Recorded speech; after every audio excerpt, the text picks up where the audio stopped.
કેટલા વાગે નીકળ્યા હતા? સવારમાં 4 વાગે. વાહ. જમવાનું કેમ લઈને આવ્યા તમે? એમ પણ પેલા અહીંયા નિયમ જ છે, પ્રસાદી અહીંયા બધાએ લેવી જ પડે.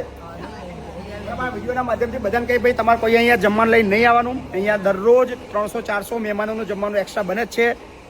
સો આપણે બધાની મતલબ લાગણી માનીએ છીએ, પણ બધા અહીંયા ભોજન પ્રસાદ અહીંયા લેવાનું છે. તમારે આગળથી ફોન કરો કે ના કરો, કોઈ ચિંતા નહીં કરવાની. ભોજન અહીંયા બધાને છે જ અને પ્રસાદ લેવો જરૂરી છે. બરાબર છે? બોલો બીજું મજામાં છો બધા? સાવ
આપણો બહુ